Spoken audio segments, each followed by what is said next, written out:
Un año más, el Seminario de Monte de Corbán es escenario de los cursos de verano de la Universidad Católica de Valencia San Vicente Mártir. Y sin lugar a dudas, protagonista especial, pues ha puesto un empeño en que su tierra tenga esa conexión cultural, que es la mejor conexión que se puede tener entre los pueblos, sea nuestra tierra. Es el arzobispo de Valencia, don Carlos Osoro, al que tenemos un año más el gusto de saludar y agradecer su amabilidad con Popular Televisión. Un saludo, don Carlos. Muchas gracias por poder estar con vosotros. Muchas gracias a usted por poder estar un año más con nosotros. Ya son varios en el que la Universidad Católica de Valencia celebra varios cursos aquí en Santander. Estamos en este curso donde ha habido ya, tanto en el mes de julio como ahora, diversos programas, ¿no? Uno le ha hecho anteriormente la Facultad de Medicina, otro le ha hecho la Facultad de Educación, otro le hizo la Facultad de Veterinaria. Ahora estamos haciendo dos en estos momentos, uno que hace la Facultad de Económicas y otro que hace la Facultad de Filosofía y Antropología y un seminario permanente que tenemos de pensamiento cristiano, y que este año hemos querido dedicárselo a Julián Marías, porque también en la propia universidad llevamos un tiempo haciendo una reflexión durante todo el año sobre Julián Marías con motivo del evento que estamos celebrando de él, precisamente en España. Y precisamente en este seminario ha participado usted y está presente usted de forma permanente para estudiar un poco el legado de este filósofo tan importante. Y además en un momento, don Carlos, de crisis existencial, diríamos, de la vieja Europa, yo diría que del mundo, pero en este caso de la vieja Europa, ¿no? Sí, Julián Marías decía en las memorias, nos dice que el año 1931 es un tiempo en el que aparecen dos generaciones, ¿no? Y dos generaciones muy distintas, ¿eh? Una con una gran esperanza, con una gran ilusión, con unas propuestas de metas. Es verdad que junto a ellos se juntaban otras situaciones diversas, ¿no? Y más negativas, ¿no?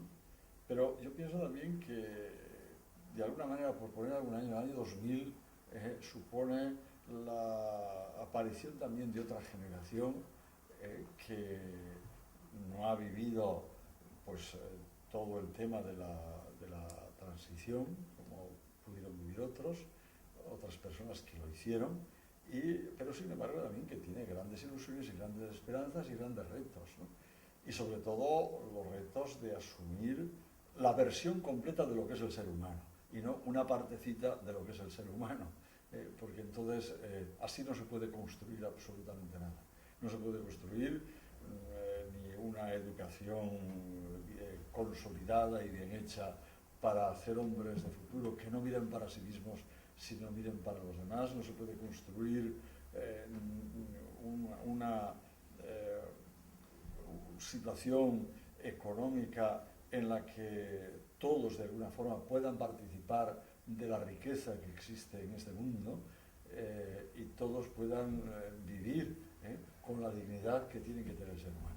Yo creo que esta generación es una generación que está en marcha, pero que hay que darles cauces para que puedan hacer esto, ¿no? Don Carlos, y el reto de la dignidad, de lo que usted habla, en el siglo de tantos adelantos técnicos, etcétera, tenemos guerras, tenemos hambrunas, tenemos también un capitalismo ultrasalvaje que al hombre que no rinde adecuadamente queda excluido, y tenemos muchas carencias. ¿Es usted optimista al respecto o cree que la propia sociedad va a ir reaccionando y va a ir formando un antídoto? Yo soy optimista porque entiendo que la persona hoy no estamos a gusto con lo que tenemos y entre otras cosas no estamos a gusto con el rostro humano que vivimos y que estamos dando, porque no hace hombres más felices, no hace hombres con más capacidad de afrontar todas las tareas, que no solamente están en España, sino las tareas. Hoy es un mundo globalizado, y lo que sucede en cualquier parte de la Tierra está sucediendo en estos momentos aquí. Y esa visión la tenemos que tener. Y solamente unos hombres y mujeres con una capacidad especial para asomarse al mundo, y asomarse al mundo con el dibujo real que tiene el hombre. El hombre no solamente tiene una dimensión económica o política, tiene una dimensión trascendente, y esa dimensión es necesario que la vivamos y que la proyectemos, porque lo otro sería recortar y hacer posible, además, sin esa dimensión lo que hacemos es una sociedad de, por lo menos, de enemigos que lo expresan o no lo expresan, pero que en muchas ocasiones tiene su expresión, que es la guerra, que es el que haya tanta gente con hambre, que es el que haya tanta gente pues, que no tiene trabajo, que es lo que está sucediendo con unas generaciones, por ejemplo en España, que están preparadísimas, que se ha ocupado toda la generación anterior que hace la transición de poder prepararla, y que resulta que ahora se tiene que marchar a China o a otras partes de la tierra donde puede tener un trabajo, el que fuere además también. Bueno, pues yo creo que eso, cuando se tiene una visión de la vida, uno busca también salidas desde todos los lugares. Y esta visión de la vida comporta que todas las dimensiones del ser humano se construyan, se realicen, y no se trata solamente de que eso lo haga el político. El político tiene una misión, pero esto es necesario que toda la sociedad, hay cosas que no son políticas, son de identidad del ser humano. Y esas que pertenecen a la identidad del ser humano no son cuestión de partido, son cuestión de la esencia misma del camino que tiene que tener una sociedad en este mundo, y de la cual todos tenemos que ponernos en marcha para poder sacar adelante a la persona humana y a una sociedad. En este sentido, profundizando un poquito más, si le parece, don Carlos, los cristianos en general, no lo tenemos fácil. Vivimos, yo creo que en medio de un pecado estructural, es decir, la existencia de a veces de sistemas, de formas que en sí son pecado, aunque también podríamos volver a lo que decía este filósofo y teólogo y sacerdote y sabio, que era Jaime Balmes, que decía que el bien está muchas veces mezclado con el mal. Bueno, esa sería una parte, diríamos, la parte de buscar la parte optimista. ¿Cómo ve usted en este punto que los cristianos podemos desarrollar nuestra labor en coherencia? Bueno, los cristianos somos hombres y mujeres que vivimos en este mundo. Como dice un padre apostólico, ni tenemos un vestido especial, ni tenemos una raza especial, ni tenemos pues una geografía especial.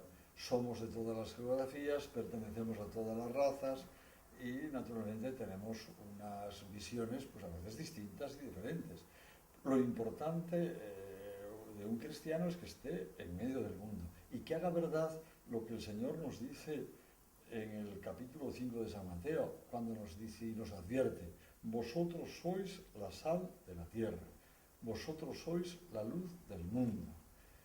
Es decir, ser sal quiere decir que somos gente para dar sabor. Y el sabor hay que darlo, pues como hoy precisamente en este jueves de la 18 semana del tiempo ordinario nos dice el Evangelio, ¿no? Que el Señor, cuando se dirige a Pedro, porque Pedro le recrimina el que el Señor le haya dicho que va a tener la cruz, que va a morir, que va a resucitar, Pedro no entiende eso. Y entonces le dice: de ninguna manera te va a pasar a ti esto.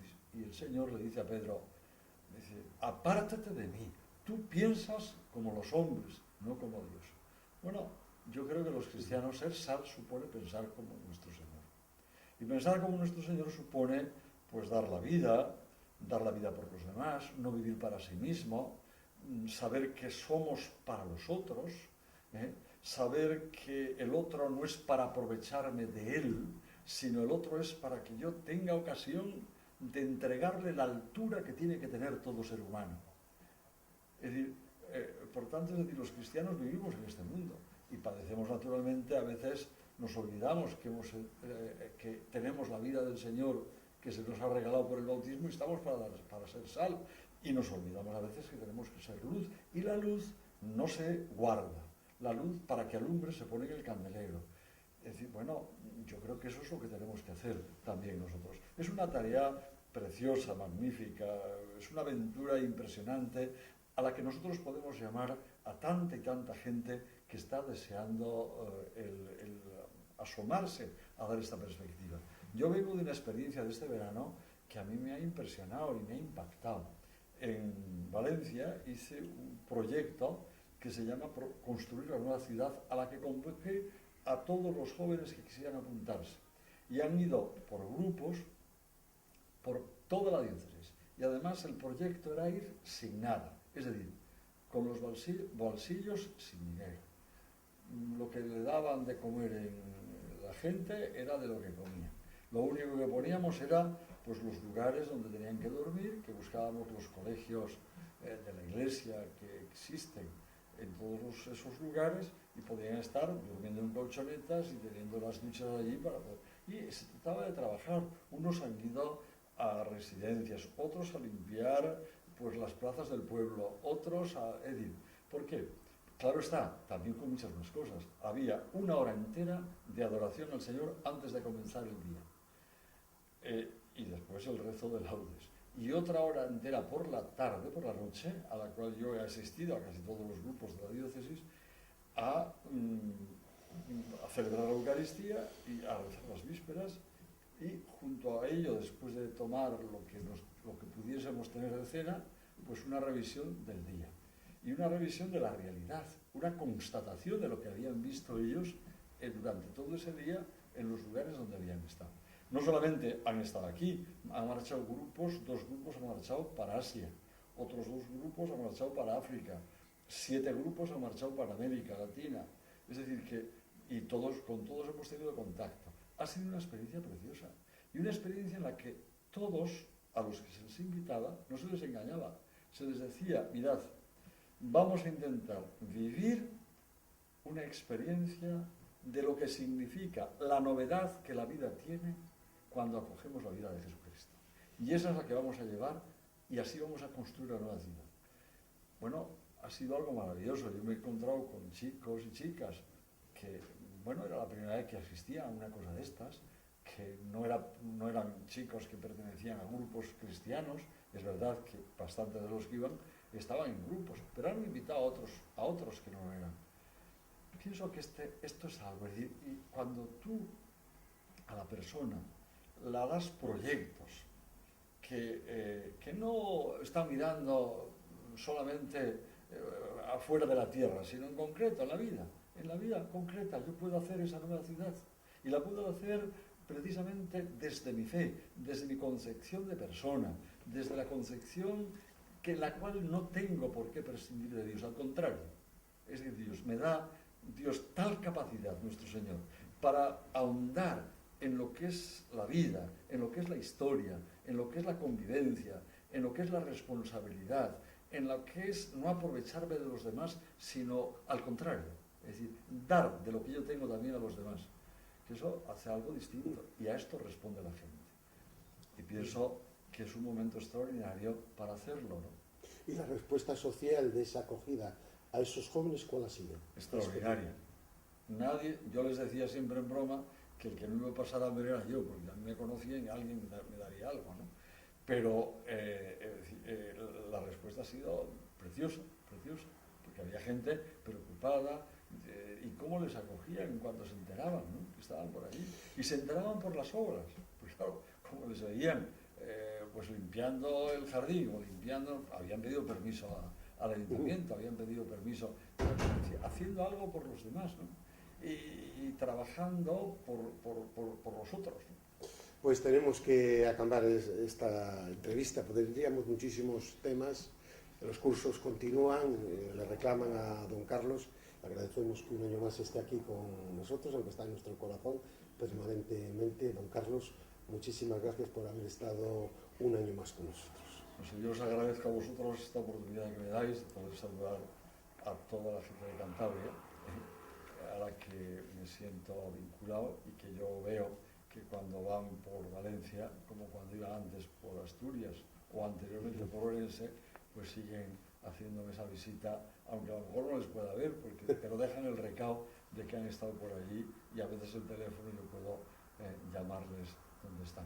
Gracias a vosotros y que sigáis pues trabajando en esta televisión que bueno, es un medio de comunicación en el que la expresión y la visión que la vida tiene desde la adhesión a Jesucristo pues se puede mostrar claramente, ¿no? Pues con hechos y con obras, ¿no? Muchísimas gracias, don Carlos.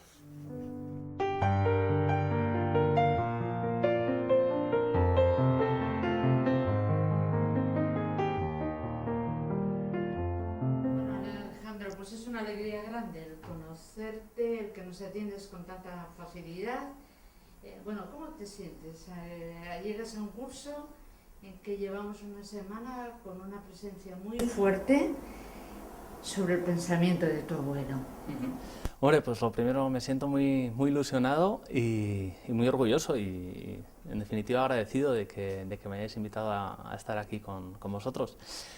La verdad es que me gusta, es muy de agradecer que se dedique tanto interés a la figura de mi abuelo, ¿no? Que no siempre lo veo tan presente como lógicamente a mí me gustaría que estuviera, ¿no? La verdad es que personalmente los que hemos tenido la suerte de convivir con él y de tenerlo cerca, es que recurrimos a él a diario, no hay un día que no nos acordemos de él, ya no en lo sentimental, sino en su manera de pensar, en lo que nos podía ayudar en el día a día, en sus consejos, en sus opiniones y la verdad pues me gusta que nos ayudéis a compartir la figura de Julián Marías con el resto del mundo, ¿no? Porque independientemente de que sea mi abuelo, creo que es alguien que a través de su obra y de su pensamiento puede ayudar mucho al mundo en el que vivimos, ¿no? Que no es quizá todo lo idílico que nos gustaría en estos momentos.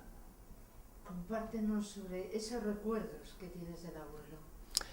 Bueno, la verdad es que mi relación con mi abuelo no fue creo que la de cualquier nieto de Julián Marías, no fue una relación muy de abuelo, o sea, no así lo que entendemos habitualmente, ¿no? No era un abuelo que nos comprase chucherías, ni que nos llevase al parque, ni que jugara con nosotros, ni nada por el estilo, ¿no? Entonces yo creo que todos hemos descubierto a nuestro abuelo un poco llegando a la adolescencia, ¿no? Pues hombre, cuando eres un niño pequeño, pues lo que te apetece es que tu abuelo te invite a tomar una Coca-Cola o te lleve al parque o cosas que hacen los abuelos, ¿no? Y luego ya, pues cuando llegas a la adolescencia es cuando ves un poco la otra parte, cuando eres capaz de apreciar la suerte enorme que tienes de poder compartir tu vida y de poder acudir y recurrir a alguien como Julián Marías para las cosas personales, para las cuestiones que nos inquietan de nuestras, ¿no? Día a día en nuestra vida privada. Y eso, pues desde luego es un privilegio es que no se puede pedir más. O sea, que cuando uno tiene una duda personal, profesional, moral, ética, de cualquier tipo, pues cruzar el descansillo, llamar al quinto derecha, así, y que salga Julián Marías a resolvértela, pues es un privilegio que bueno, pues con el que hemos vivido afortunadamente muchos años, porque mi abuelo fue longevo, y bueno, del que estamos pues muy agradecidos y orgullosos, y bueno, del que creo que todos hemos tomado buena nota. Tu intervención, crecer junto a Julián Marías. ¿Qué nos vas a contar? Pues no lo sé muy bien. Yo la verdad es que no soy conferenciante, ni mucho menos, y cuando me llamaron para dar esta charla, lo primero que dije es ¿yo? ¿Pero por qué? Si yo no sé una palabra de filosofía, o sea, ¿qué pinto yo ahí, no? Pero bueno, cuando me dijeron que era un poco orientada hacia el lado humano de Julián Marías, pues la verdad es que sí que sí que puedo decir que lo conocía muy bien, ¿no?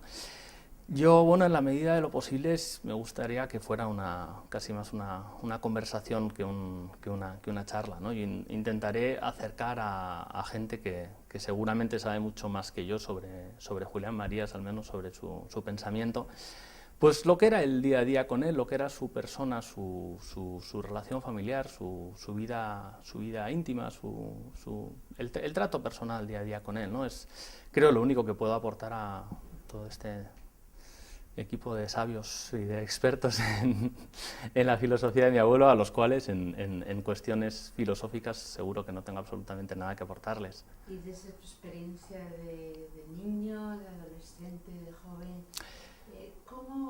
¿qué veías que era importante para tu abuelo? ¿Qué era importante en la vida para él? Mi abuelo siempre decía que a él le importaban las personas, no las cosas. Y eso por ejemplo, así como anécdota, era complicadísimo regalarle cosas así. Cuando llegaban las Navidades, los cumpleaños, era horroroso, porque es que como decía que le importaban las personas y no las cosas, y lo único que le importaba material eran los libros, y no cabía un libro más en la casa, pues era siempre dificilísimo, ¿no? Siempre pensábamos así, alguna cosa que la pueda hacer ilusión, y nunca acertábamos, ¿no? Sin embargo, pues además nunca acertábamos y además no se callaba, ¿eh? No decía, si las cosas no le gustaban, decía, no, yo esto no lo quiero, si es que a mí me importáis vosotros, ¿no? Y la verdad es que era reservado en cuestiones afectuosas, afectivas, pero en el fondo destilaba un interés enorme, preguntaba mucho por nuestras vidas, por lo que pensábamos, por cómo estábamos, y tenía una cosa muy buena, que era, daba unos consejos fantásticos, pero se los tenías que pedir. O sea, nunca venía a dar la charla, nunca venía en plan Pepito Grillo, no, para nada. O sea, siempre sus consejos eran fantásticos y siempre sabíamos que si le preguntábamos, si acudíamos a él para pedirle un consejo, siempre iba a ser un consejo muy certero. Pero había que pedírselo, no iba dando lecciones así cuando no nos apetecía escucharlas, ¿no? Siempre decía, no hay que intentar contentar a quien no se quiere contentar, y él desde luego no lo hacía, o sea, siempre esperaba a que acudieras a él, lo cual era muy hábil porque, claro, una vez que acudes a alguien, pues ya escuchas lo que te dice con mucho más interés. ¿Nos puedes confiar algunos de los consejos que daba? Pues hombre, yo tuve la suerte de convivir muchos años con él. Insistía mucho en que pensásemos mucho, que dedicásemos un rato todos los días a pensar, y que diésemos vueltas y que nos contradijéramos y nos discutiéramos a nosotros mismos.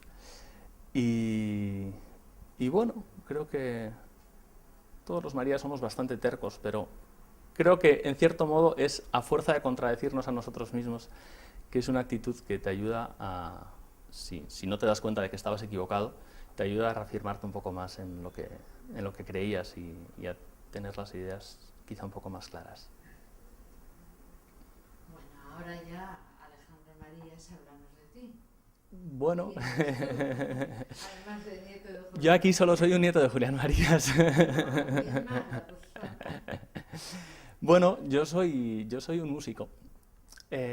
Si algo tenemos en común todos los Marías es que hemos sido fieles a nuestra vocación. Eso yo creo que es la enseñanza más uniforme que hemos heredado de mi abuelo. Todos los hijos, los nietos, no hay dos personas que se dediquen a lo mismo casi y bueno, hacemos cosas de lo más variopintas, pero todos hemos seguido nuestra vocación y bueno, pues la verdad es que en algunos casos, y creo que el mío es el primero, han sido vocaciones que no siempre auguran un futuro muy estable, muy seguro, muy boyante, como es ser músico y además dedicarse a la interpretación histórica. Pero bueno, mi abuelo siempre animaba a que había que hacer lo que nos gustaba y luego hacerlo bien, sin aspirar a ser un clásico, ¿no? Decía, bueno, pues hay que hacer las cosas bien, lo mejor que uno pueda, y se sale adelante. Y la verdad es que, bueno, pues desde luego yo no soy Julián Marías, no tengo las capacidades intelectuales de mi abuelo, ni de lejos, ¿no?